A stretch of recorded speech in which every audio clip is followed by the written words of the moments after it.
Why do diets fail? Is it you? Is it the diet? I mean, what can be done about this? And if you're going vegan, how can you stick with that diet forever and ever and a day? Hi, I am the weight loss champion, Chuck Carroll, and this is the Exam Room Live. Thank you so very much for joining us right here on YouTube and Facebook as we try to make the world a healthier place. So, when you have gone on a diet in the past, how long has it typically lasted? Has it been a week? Has it been a month, maybe 2 months? Well, researchers have been trying to figure out what that average is since basically the dawn of time. And one particular study got ultra specific with their findings, revealing that most women will throw in the towel when it comes to dieting after 5 weeks, 2 days, and 43 minutes. They didn't say how many seconds, but it is 5 weeks, 2 days, and 43 minutes. And for those trying a vegan or a vegetarian diet for the first time, the results are actually a little bit better. They outkick the coverage, as we like to say, but there is still plenty of room for improvement. Smithsonian Magazine reports that 1/3 of vegans or vegetarians will go back to eating a traditional diet within 3 months, and then that number skyrockets all the way up to 84% within the first year. So the questions for today really are twofold. Number one, why? Why isn't success achievable long-term for more people? And number two, how do you stay on track, right? That's really at the heart of it. And so giving us those answers today is dietitian Karen Smith.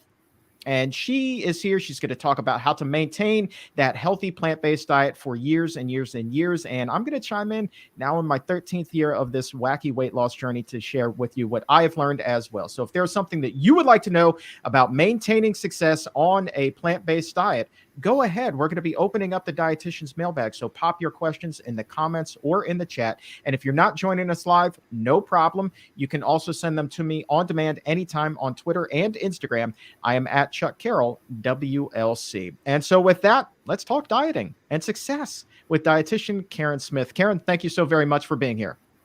Yeah, hey, Chuck. It's always fun, and I'm grateful for the opportunity today. This is right in your wheelhouse. And I know that with the weight loss program that you and Dr. Vanita Rahman are in the middle of, this is something that has come up time and time and time again. So the first question on the show today is the big question we were just talking about, is how can you stay on a vegan diet without falling off the proverbial wagon? Yeah, I love it. I mean, Chuck, I think more than talking to people about nutrition over the past 16 years of being a dietitian, I have fallen in love with coaching and the psychology. And, I think a large reason why it's hard for people to make change. Well, change is hard, right? We're changing habits, we're changing patterns that are often established for decades of our life. And, it's the thing that lives between our two ears, our brain, that often gets in the way of our progress. And, I'd love to throw the question back at you and pick your brain a bit, because you are someone who surpassed that 5 weeks of maintaining a diet. And, I'm super curious to learn, as someone who has the title of the weight loss champion and has now maintained that for how many years? 13 years. It'll be 13 years. Yeah. In the fall that this whole weight loss journey will have begun. So yeah. Little bit longer than the 5 weeks, 2 days, and 43 minutes at this point. Yeah. And Chuck, I know I've heard you say on other interviews that prior to adopting this plant-based diet, there were times when you stuck to diets for maybe it was that 5 weeks or more, right? But there were multiple times that you had tried other diets in the past. So I'm curious, what was it this time? How have you done it? I think, you were talking about that space that lives between your ears. And I mean, that's it. And I think that the best advice that I give people is what it actually took me years to realize and actually get comfortable with. And that is the fact that these cravings that you get that often can kind of derail our success, they're okay. Like, you shouldn't beat yourself up because you're having this craving. It's perfectly natural to have cravings. I mean, food in itself is designed to be craveable, isn't it? So if you just give yourself this kind of permission to be uncomfortable, somehow it makes that time a little bit easier, right? So I call that, when I'm giving talks, I call that just accepting the suck, right? It's not the most pleasant phrase, but you're just accepting that for the time things are going to suck a little bit as you're getting through being uncomfortable. But just by giving yourself that permission and recognizing that the food will still be there later when you are, in fact, actually hungry and it's time to eat, then it just becomes easier to deal with when those cravings strike. So, as simple as it sounds, and there's a lot more that goes into it. I mean, it's quite complex what's happening up here in the old dome, but really, simplistically, that's just what it is. Give yourself permission to be uncomfortable for that time, and it just makes getting through it so much easier for some reason. Yeah, I love that, Chuck. I mean, I think from a psychology standpoint, right, like getting outside of our comfort zone, like there's lots of evidence, that shows like how important it is for growth and improvement, right? That regardless of what it is we're trying to improve upon, like it will be uncomfortable.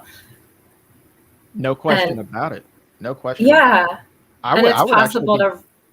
I would actually be curious to know, for the exam roomies who are joining us live right now in the chat, what are some tips that you've used when those cravings have struck and you're having like a really bad day, maybe, and you're like, all I want in the world is that pint of Haagen-Dazs. Give it to me in an IV drip and give it to me right now. So what do you do to overcome those challenges? Post that in the comments or in the chat right now. I'd be real curious to see what kind of feedback that people get. But I want to switch back specifically to a plant-based diet now. The layperson, Karen, will say, well, that is like the most restrictive diet in the history of diets, and there's no way that I could ever eat like that for the rest of my life.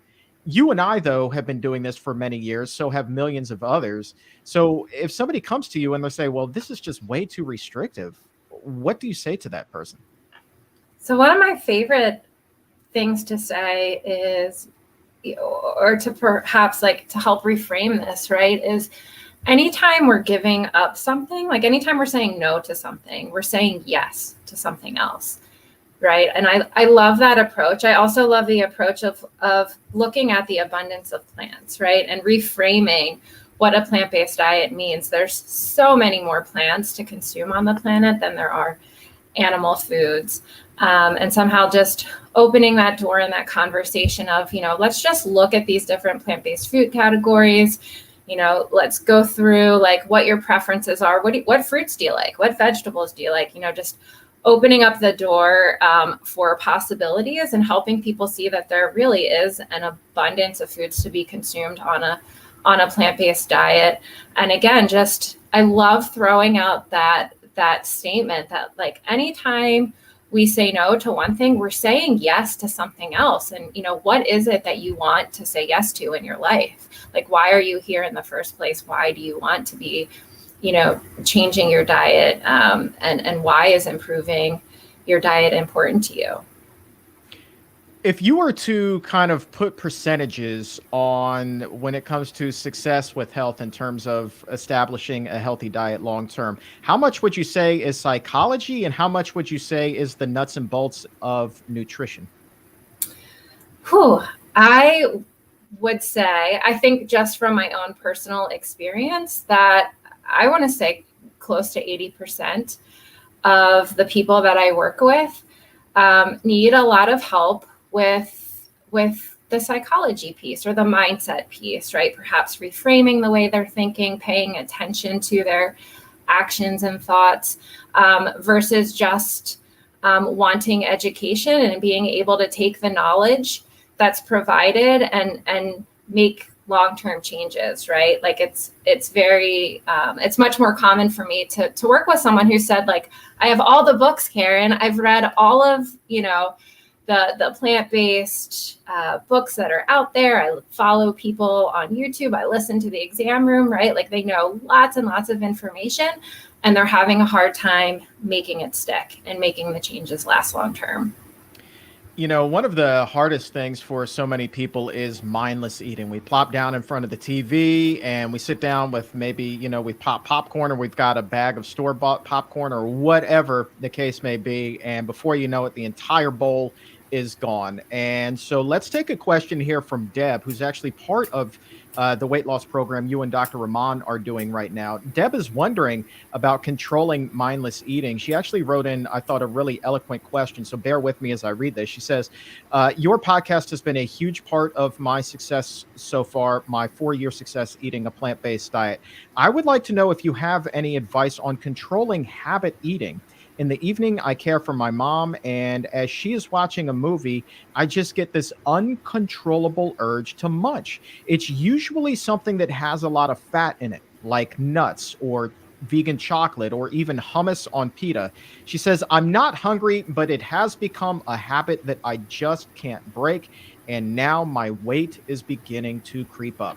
And I can tell you, Karen, that Deb, very likely not the only person who is going through something like this. So when somebody comes to you and they're asking for help controlling mindless eating, what advice can you give?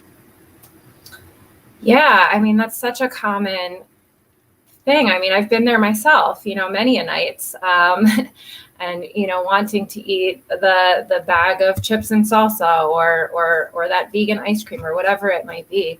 And I'd say, instead of using that word control, right? Like let's take a step back and let's just pay attention, and use mindfulness, which is a very evidence-based, strategy and tool to help people tune into what they're doing and to actually make changes. I think the first step in making a change is to actually be aware and to pay attention to what it is that we're doing, instead of just trying to shove it down or set it aside, but to tune into, there are 4 things that I recommend, and something that I've learned in a coaching program I participated in, and that is to tune into what you're feeling, and to tune into the physical sensations that you have in your body, right? Whatever the feeling is that you have in that moment, whether it's stress or anxiety or you're sad or you're lonely, whatever it might be,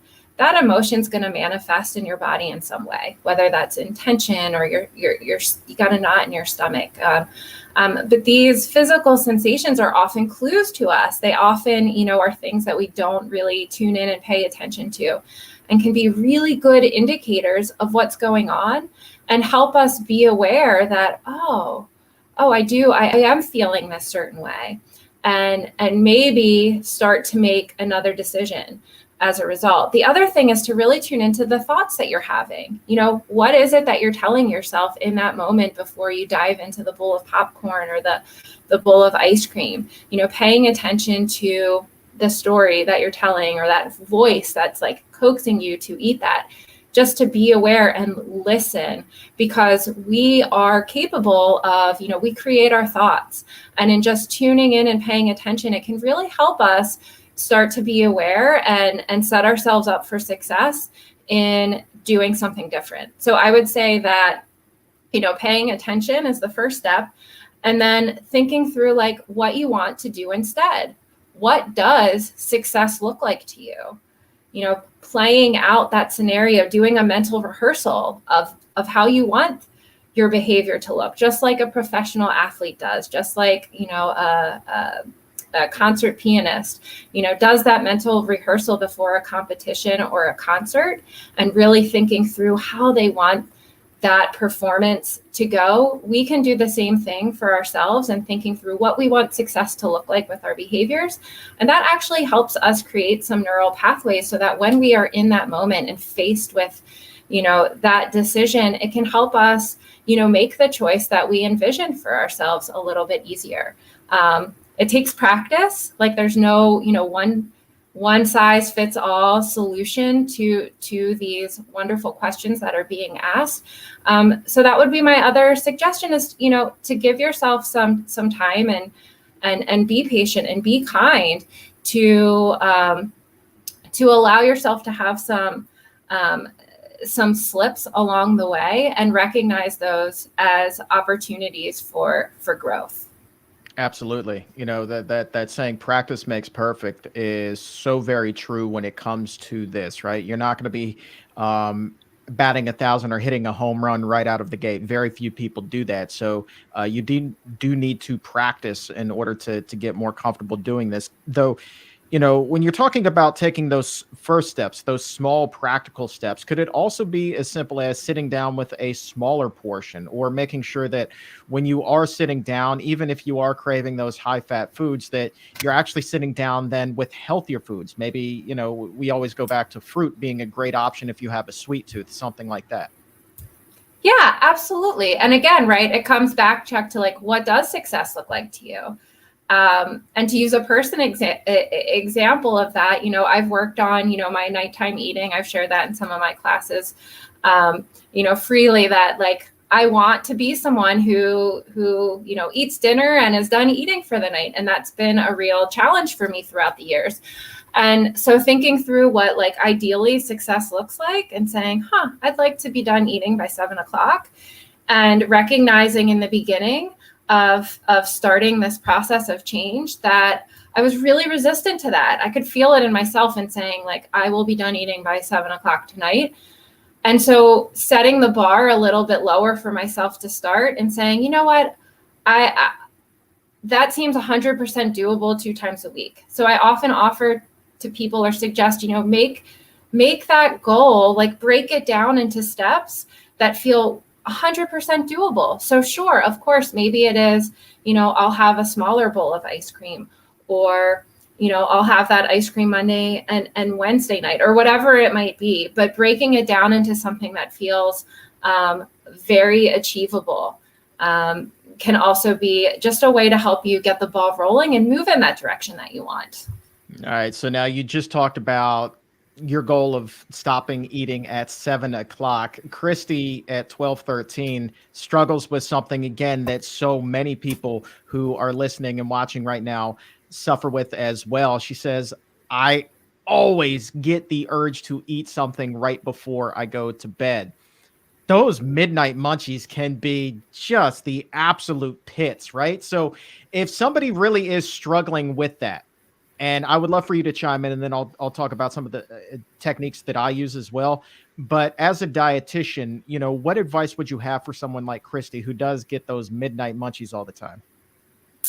Yeah. So first thing, Chuck, right? What you just said with like, I always get the midnight munchies. One of the big things I talk about in another program that I help, patients with changing behaviors is to think about how you're talking to yourself and steering away from using words like always and never, right? So instead of that, I would say up until now, I've had a hard time, with eating at night, or whatever it might be, up until now, instead of I always, because it really just leaves room for new possibilities. Second, I would think about like, okay, tell me, Christy, like, what does your day of eating look like? Are you eating enough earlier in the day to prevent yourself from feeling hungry at nighttime? Another thing I would suggest is asking yourself, like, am I hungry enough to eat an apple? Like, to try to tune in and figure out if what you're feeling is actual hunger, or if there's something else going on. Is it out of habit or whatever, right? And so asking yourself, am I hungry enough to eat an apple or some carrots or whatever healthy whole food you have and enjoy, right? Because if you're hungry enough to eat an apple, then you're actually physically hungry. And so in that case, I would say, go ahead and eat the apple. So those would be some of the tips or tricks that I'd offer in that situation. And I would love to hear yours, Chuck. Well, so here's the thing, right? This is the $1 million question, whether it's, craving a midnight snack or a snack right before you're supposed to be eating dinner one particular evening. Oftentimes cravings will still hit me and I will think that I'm hungry.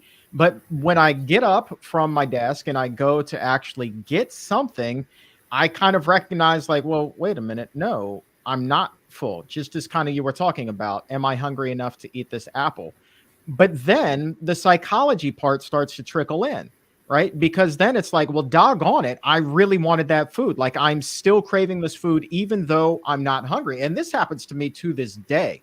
Okay. So it's not like you cross this, 2, 3, 4 year threshold and suddenly like all of this stuff just vanishes. It doesn't work like that. I wish that it did. And there are times when I still get angry that I'm hungry when I'm not hungry, as crazy as that sounds. And then it becomes like a mental battle. And then it goes back to what it was we were talking about earlier in the program. And that's just like accepting the fact that right now you're a little bit uncomfortable. You may be a little bit more than a little bit uncomfortable. You may be downright hangry, even though you're not hungry. But give yourself the opportunity to just kind of explore that space, be angry, be uncomfortable, and trust that that craving will pass. It always passes. And worst case scenario, drink a glass of water, do something just to put a little something in your belly, even if it's not what you want. Just talking about water here, not food. And somehow that also can make it a little bit easier for you to get through. Just accept the fact that you're uncomfortable, give yourself that permission, and just remember that that food will still be there when you are hungry again. And that is something that can go for literally every single person on the face of this earth, whether you are eating a vegan diet or maybe you're the only vegan in your household and everybody else is still eating that standard American diet. The same principles should apply. And that is something that I use literally, Karen, to this day. 2 nights ago, that happened to me as I'm sitting here putting together a podcast. That happened. And I'm like, I'm supposed to be the healthiest guy on the face of the earth, like doing this show. And I'm still getting these cravings. Like, why? But it's perfectly natural. Just accept it at the moment. Trust that it'll pass and that food will still be there. Again, it goes back to psychology, Yeah, I love that, Chuck. I mean, you're human, and I can totally relate. Like, regardless of how long I've been eating a plant-based diet, absolutely, I still have cravings for foods that, aren't necessarily healthy. And there are times when, I make choices that I don't feel great about afterwards. And so, again, using those as opportunities for growth is what I've learned, at least in my own personal, transition and progress, throughout life, is like almost embracing those as opportunities for learning, almost saying like, oh, wow, like, thanks for this, what some people might call a slip or a misstep, because in tuning in and paying attention, and I would say being curious, which in being curious really allows our mind to explore new possibilities, I'm able to tune in and ask myself, like, what was going on in that moment? How was I feeling? What was I thinking? And if presented with this, same opportunity again, like, what would I do differently? How will it go next time? So that, I might make a different choice. And so that's another thing I think is really important. It sounds like it's been helpful for you, Chuck, to kind of use those, missteps, if you want to call them, as opportunities to learn and grow. No question. Let's talk a slight bit more psychology, just from a different perspective, and then we're going to get into more nuts and bolts of nutrition. I know that we've got a lot of nutrition nerds who are with us, the exam roomies, man. I mean, those health IQs are off the charts, and I love it. So we're going to get into some nuts and bolts. But here's also a question from Sylvia that I think everyone who is here with us today, everyone listening to the podcast and joining us live, struggles with as well. All right. Sylvia wants to know about peer pressure. She writes in, how do you deal with friends and family without being rude or making it uncomfortable when they offer you animal products and they insist that you eat that when you are at their house? I am the only one among my friends and family who eats a plant-based diet. Yeah, that sounds like a really uncomfortable situation to be in. And I'm not sure that I've ever had that exact experience, and maybe being firm. I'm just trying to think through, like, saying no, thank you. And perhaps, if someone's insisting, perhaps taking something and, again, doing that mental rehearsal of how you want your behavior to look, or having the conversation, if you've had this experience before and are able to learn from it, like having that conversation with the host in advance of the meal, like days or weeks or whatever, to, kindly say that, the way that I eat is really, really important to me. And, I understand that, you are preparing a meal, and I'm grateful that you're doing that for me. However, my health is really important, and, here are the reasons why I eat this way. And I would love for you to just respect my choices. How do you feel about that? Something along those lines of having an open conversation. Chuck, how about you? Have you ever been in that situation? Oh yeah. I'm a little bit more direct than your approach, to be honest with you. I'm cool about it, not really confrontational, but I shut it down. I'm like, I'm good. Don't worry about me, and just kind of leave it at that. Sometimes I find like if you give like a person a really long-winded answer, that kind of opens the door for them to kind of prod a little bit more. They're going to get a little bit more curious, and if you're not comfortable having that conversation, or you just don't want to have that dialogue right then, just keep your answer short and be a little bit firm with them. Not, like a jerk about it. Just like, I'm good. Don't worry about me. I got it. And as you said, bring something yourself, right? So that you're not then tempted, because you do get hungry and that's the only thing available, right? So always be prepared. Have something with you at all times, but just shut it down and be comfortable shutting it down. And then also, as you were saying in a much more eloquent way than I did, trust yourself, right? You got to trust your gut. Like, what is best for you. You know what it is that you want to do. Don't let anybody derail that for you. Like, this is your way of eating. This is your life. You get to do with it as you choose. So don't let anybody else make that choice for you. Be strong, be firm, keep it short, keep it light, lively, however it is that you want to do it. Just, stay strong to yourself. If you're not staying strong to anybody else, just stand firm. And you will be okay with that. Question. Chuck, Go ahead. That firm no thank you, right? As you just said, like that's enough. And often, like, what I think it goes exactly in line with what you were talking about earlier about being uncomfortable. Like, I think for so many, it feels uncomfortable to just say, no, thank you. And so pushing through that uncomfortability, right, is also a great practice for us in, like, sticking firm, as you said. Yeah, and look, I mean, they may still come at you like a little bit more, like with more peer pressure, and then you can just get even a little bit more firm. So like, no, I'm good, seriously, and then just leave it at that. When you reach that level, 9 times out of 10, the person's going to back down because they don't want that confrontation either. So just reach that level. There's no reason for it to be a full-blown argument or anything like that. You can still be firm, get your point across, and shut it down. And then the cool thing, though, that I always also like to explain is that people then will watch you and they're going to see all of the success that you're having with your own health, especially when you're losing weight, that people really notice that. And they're like, ooh, what is Karen eating today? Right? What does she know that I don't? And then they're going to watch. And then privately, those conversations won't be, well, why don't you have a hamburger? To be like, well, why aren't you eating a hamburger? Let me know, like, clue me in on what your secret is. So the script kind of gets flipped naturally over time too. So that's kind of a fun thing. So don't be afraid to still go out there and mix and mingle with your friends. It's really interesting to see how their perception of you changes over time. Let's take a question here. Go on the more nutrition tip. Take a question from Edith. Want to go back to those cravings we were talking about. And Edith is wondering whether we ever have cravings because we're missing a particular nutrient in our diet. Yeah, I hear that a lot, Chuck. That's a pretty common question I get. And, the short answer is no.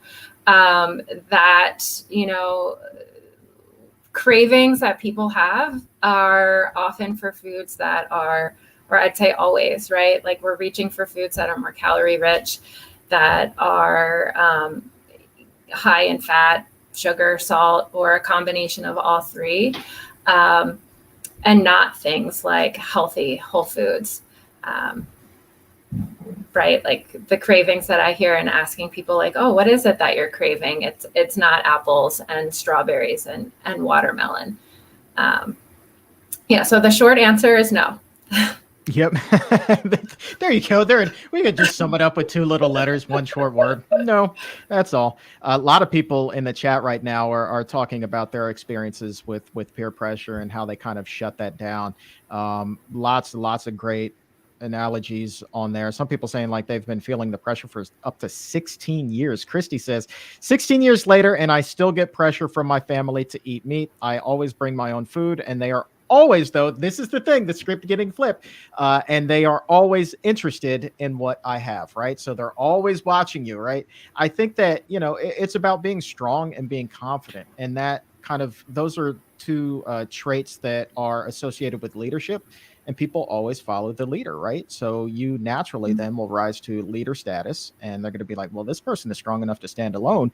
I want to go stand with them and get some of that strength, right? So it all goes back to psychology for me, and I absolutely love it. I think in another life, I would have been very happy as a psychologist. Question from Laurella. I love this name. Laurella, I've been hearing a lot about fasting and its benefits.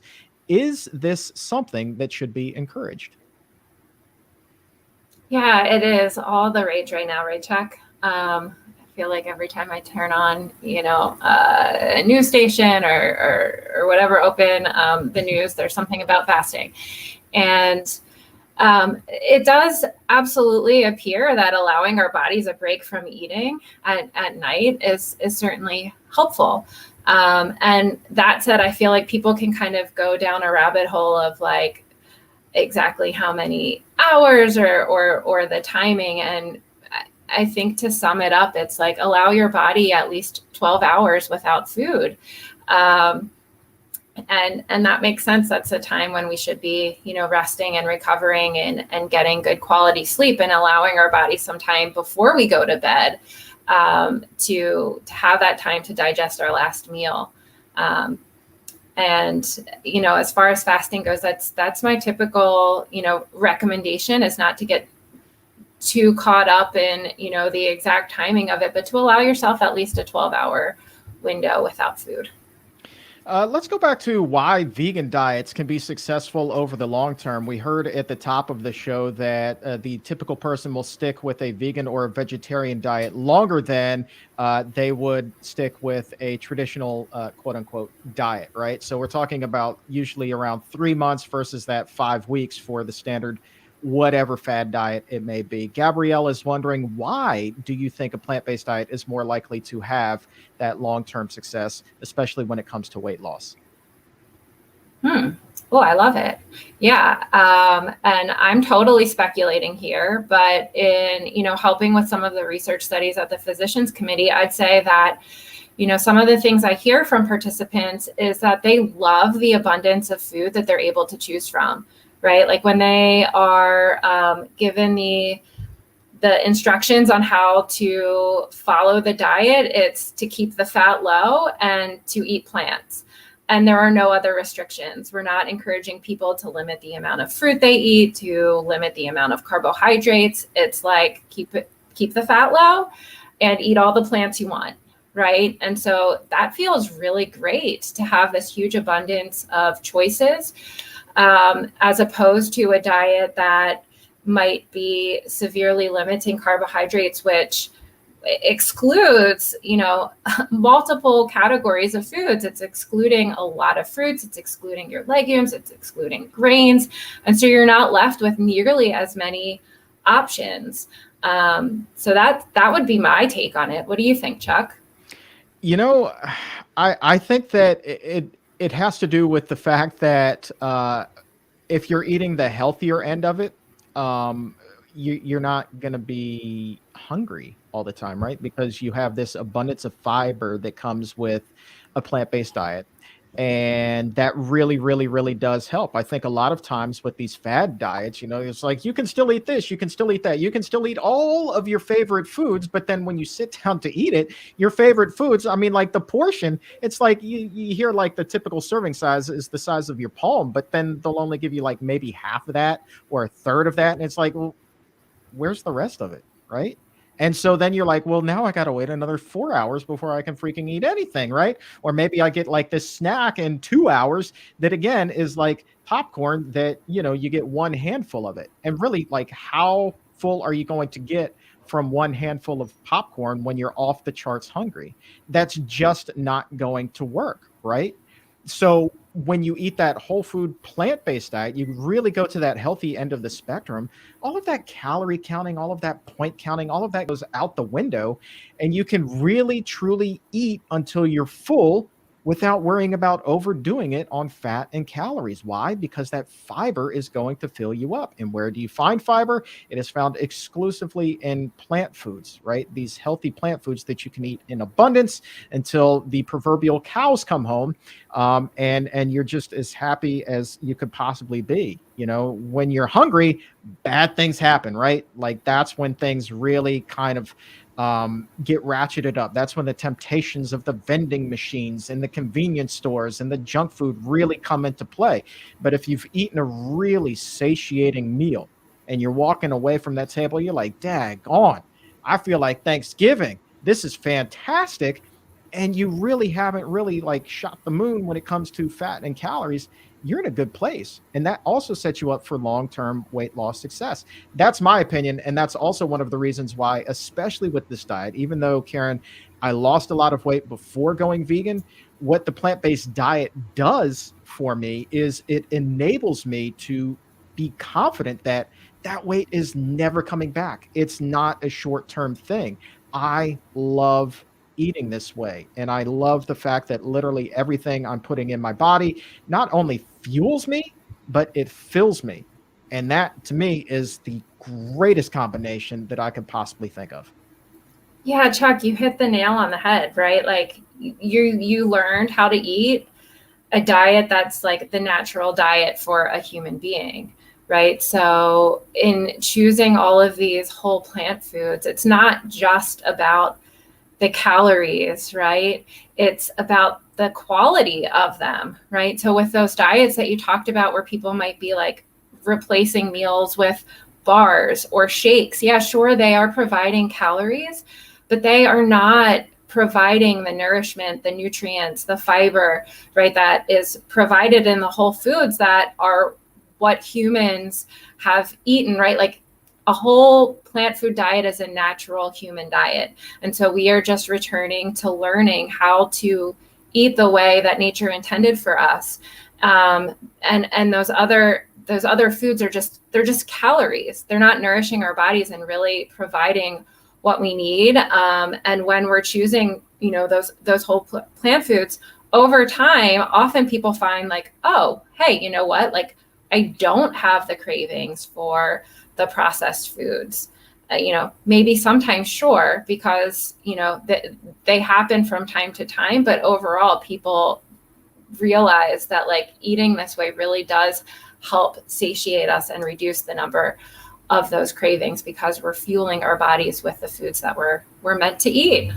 Are you going to stick around for another 10 minutes? We're going a little bit long today, but we're having like a really good conversation. If you still have the time, I'd love to sneak in a few more questions.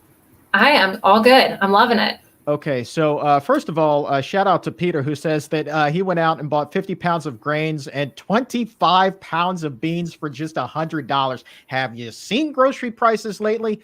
Well, I'm telling you right now, Peter, with those grains and those beans, man, you're going to be eating for months and months and months for $100. That's great. We just did this show, revisited a show that I taped with a former colleague of ours, Lee Crosby, not too terribly long ago, where she and I went grocery shopping and filled up a cart with enough groceries to feed two people for an entire week for $40. And that was at a boutique grocery store in the heart of Washington, D.C., right? So to anyone who says that eating plant-based or eating a vegan diet is too expensive, think again. Think like Peter did. We were talking about eating until you're full.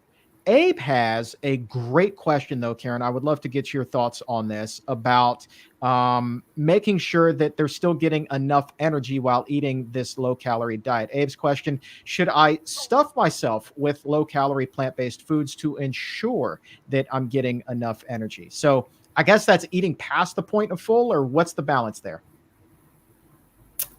Yeah, I mean, it certainly depends on what your goals are too, and like what are you trying to achieve. If weight loss is what part of what you're aiming for, then certainly favoring maybe some more of those the lowest calorie density foods like your non-starchy vegetables and fruits, and I'd say like eating them first as part of your meal if possible, right? Because they're going to help fill up your stomach for the least amount of calories.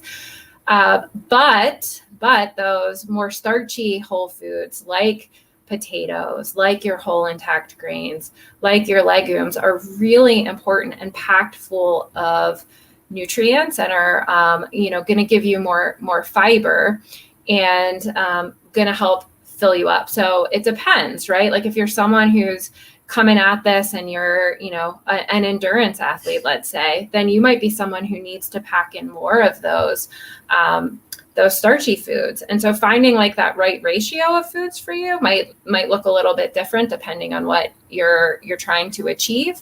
But I think for any individual, like getting to that point of feeling like, I've had enough. I'm not so stuffed that, I have to unbutton the top button of my pants or I feel sick, but like eating to the point where you feel satisfied is totally a good set point or like a place to know that you've had enough. 100%, 100%. And that goes back to what it was we were talking about at the top of the show with mindless eating. Well, then we're talking about mindful eating in this case, right? And again, the same philosophy applies. You reach that point where you're feeling full, tell yourself so you don't eat past full. It's cool. Don't worry about it. That food will still be there when you get hungry again. There's always room in the fridge for leftovers. Here's a great question. My plea for plants, easy for me to say, my plea for plants on Instagram sent this to me, and she's like, you always have such wonderful guests on with so much great information, but you never ask them what they ate for dinner the night before. So their question to you is this: Karen, what did you have for dinner last night? Yeah, I had to stop and think about that because my plans change. I was actually planning on making some fun. We found a great like a vegan pizza crust at our local grocery store that's like a thin crust, and my kids love it. Like it cooks really fast, and we just load it up with plain tomato sauce and then like all the veggies, mushrooms, peppers, onions. So that was my plan for last night. And then we changed it. And we ended up just having leftovers, which was leftover brown rice noodles. And I had made steamed kale with chopped up garlic and some red Thai curry paste that I sauteed in water and added the kale and steamed it down, and I chopped it real fine. And then we built bowls with the brown rice noodles, the kale, and we kind of poured some of the liquid out to get that like wonderful flavor of the red Thai curry paste. And then I had made tofu in my air fryer. So just cut it up like into cubes, popped it in the air fryer, and made this amazing oil-free peanut sauce. And we just like built these great bowls, and we had left, and corn. So built bowls with all of those ingredients, and like absolutely delicious, all those flavors coming together, and it was really, really easy. So do you have anything left over, and can I come for dinner tonight? I'm just going to go ahead and invite myself. That sounds incredible. I love the fact also that you did that with the leftover noodles that you had in the fridge. Like some of the greatest meals begin with leftovers, right? Just kind of recreating recipes from the night before with things that you still have left over. So incredible. I love that idea. Great answer, by the way. I mean, I forgot. Oh, but wait, forgot the kimchi. I forgot, right? Like we're really into in my house. Like we just love, after reading Fiber Fueled, right? Like one of my favorite books is, asking ourselves like, ooh, how can we add one more plant, right? Like how can we take this meal from like 4 or 5 plants to 10? Like what's one more thing we can add? So that's been like a really fun challenge in my family with all of our meals and including some of those fermented foods. So kimchi is something that my youngest daughter is on me, like, let's start making it ourselves instead of buying it. So hopefully, we'll learn how to do that together this summer. Oh, I would be fascinated to know what kind of kimchi recipe you come up with. I typically buy mine in the store. I always look for a brand that does not have added sugar to it. For whatever reason, I'm not a big fan of that. I think that it takes away from some of the flavor in there. But there are a couple of brands that I'm really over the moon about. So if you message me privately on Twitter or Instagram, I'll be more than happy to clue you in on what it is that I'm eating. And two more quick ones. Mary, looking for the short way that a lot of us do sometimes when it comes to weight loss. Mary is wondering whether supplements can help with weight loss. Yeah, again, there's a short answer to that, and it's no. On a plant-based diet, really the only supplements that are necessary, well, one, vitamin B12, and vitamin B12 is recommended for everybody over the age of 50, regardless of the type of diet you eat. So vitamin B12, super important. For some people, I'd say, taking a vitamin D supplement is also a good idea, depending on, where they live, how much time outdoors exposed to sunlight they have.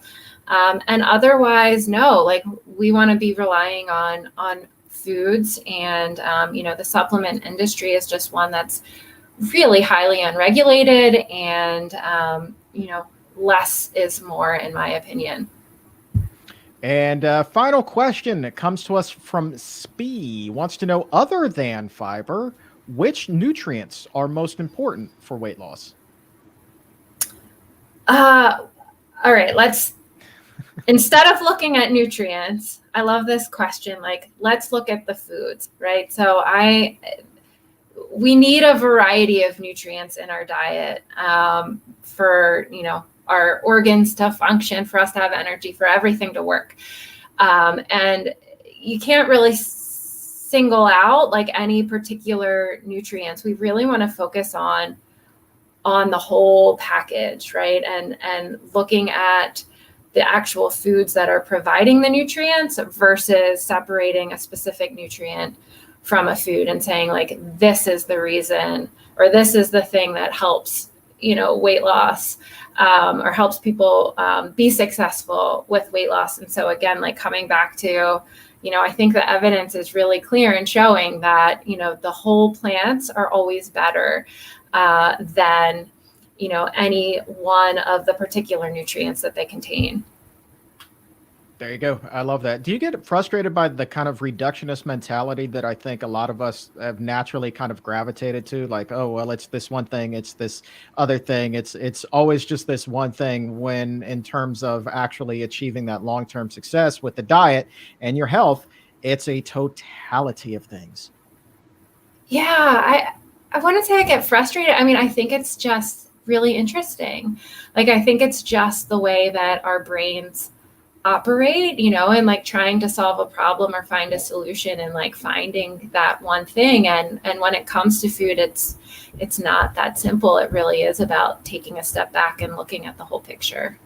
There you go. And look, you were just talking about Fiber Fueled. Dr. Will Bolsowitz, a great friend of the show. This is his new cookbook, the Fiber Fueled Cookbook. So plenty of great recipes in here, guaranteed to load you up, make you feel full. Why? Because they're all full of fiber and they're all healthy. So the Fiber Fueled Cookbook, pick that up if you have not yet done that. I think it was a New York Times bestseller for 3 weeks running, its first 3 weeks of release. So now it's been out for about a month. Could still use your support. So go ahead and pick that up. You will not be disappointed. Just phenomenal recipes in there. And Karen, I want to end today with a little bit more kudos for those who may be joining us today and they're feeling like, it all sounds good, but it could never be me. Well, check out Lisa's story. She says, Chuck, I've been listening to your show for a while now, about a year, and I've taken a half-hearted attempt to eat better since I began listening. But as a food addict with an enabling partner, it has been difficult. In January, I was diagnosed with diabetes. It was my worst nightmare because my mother had died from it when she was just 68. After adopting a low-fat plant-based diet, I am proud, though, to say that I am no longer diabetic. I got my blood work back yesterday, and my fasting glucose and A1C all fall within the normal range. A great big thanks to you and the Physicians Committee and everything you all do. So, Lisa, that is fantastic. I am so over the moon excited for you. Like, that is proof positive that no matter who you are or what obstacles you are facing in life, you do in fact have the power to overcome that. And as a dietitian, Karen, when you hear stories like this, what kind of emotions wash over you? Oh, I mean, it's why I do what I do, Chuck. Like, I absolutely wake up every day excited about the work that I do and, thrilled to hear, stories like that. And also, I'm trying to think of the other word of like, not like grateful to work with the people who are in, that struggle, right? Where it is very real and it's hard. And like you said, and like Lisa shared, like we are all capable of doing amazing things. We all have it in us, like I'm no different than anyone else. Chuck, you're no different. Like we're not superheroes, and being able to adopt this way of eating and, change our own health. And, I just love being on the sidelines and being a guide for people to help them like really discover, their true capabilities and hopefully help them feel empowered to make some of these changes and really gain control of their health. There it is, Coach Karen on the sidelines, putting people in the game for health. I love it so much. Karen Smith, thank you so very much for being so generous with your time today and being here. And I mean, the show today, a little bit different than what we normally do, but I do think that this is one of the more impactful episodes that we've done in a very long time. So I'm so very grateful that you're here with us today. Oh, it was my pleasure. It's always a great time.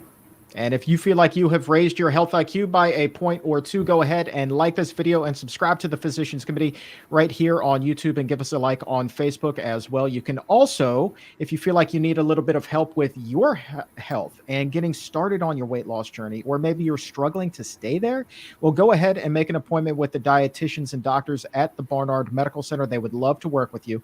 Telemedicine visits are available, so you don't even have to leave your home.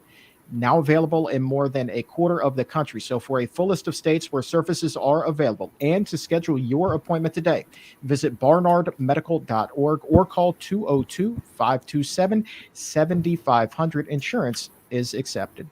And for today, my friends, that is going to wrap things up. I want to say thank you one more time to Karen for being here, and to the crew behind the scenes that makes the magic happen.